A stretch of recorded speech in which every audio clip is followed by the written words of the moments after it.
Hello.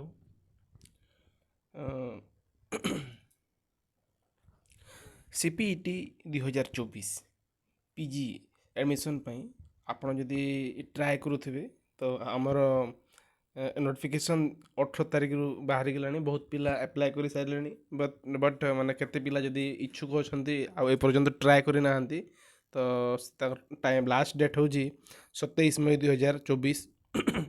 कौन पाई ना এই ଯେଉଁ 8 ଦିନ ଅଛି 10 ଦିନ ପାଖାପାଖି ଅଛି। ଏଇ 10 ଦିନ ଭିତରେ ଯଦି ଆପ୍ଲାଏ ନ କଲେ ତାପରେ ଆଉ ନେକ୍ସଟ ପ୍ରୋସେସରେ ଆଉ କେହି ଭାଗ ନେଇପାରିବେନି। ତ ମୋର ବି ନେକ୍ସଟ ଟାଇମ୍ ଯେତେଥର ମୋ ସାଙ୍ଗମାନେ ଥିଲେ ସେମାନେ ଆପ୍ଲାଏ କରିବା ପାଇଁ ଭୁଲିଗଲେ। ତ 10 ଦିନ ପାର ହେଇଗଲା ପରେ ଆଉ ସେମାନେ ଯାହା ଚେଷ୍ଟା କଲେ ବି ଆଉ ଗୋଟେ ଇୟର ତାଙ୍କର ବର୍ବାଦ ହେଇଗଲା। ତ ସେମାନେ ଏଇ ବର୍ଷ ଟ୍ରାଏ କରିସାରିଲେଣି, ମାନେ ଆପ୍ଲାଏ କରିସାରିଲେଣି।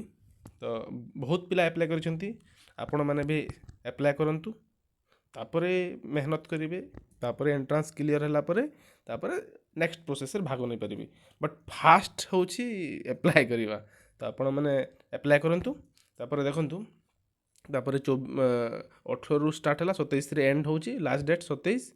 तापरे से तुमर माने एग्जामटा मे बी गोटे दिन तो हेनी ना, बहुत सब्जेक्ट अच्छी तो सब्जेक्ट वाइज भी हुए।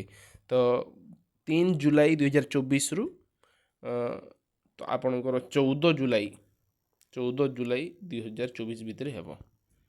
पाखापाखि आपणकर 11 दिन 12 दिन चलो एग्जामटा। तापरे आपणकर ग्रेजुएशन मार्क सबमिट करने को कह 12 जुलाई 2024 रु 20 जुलाई भितर गोटे डेट आसो। 3-4 दिन देव, 3-4 दिन भितर आपणकर माने सहीटा आपणकर जो केते पिला अछंती तांकर +3 रो ग्रेजुएशन रो रिजल्ट आसेनी, बट से मैंने अप्लाई करछंती।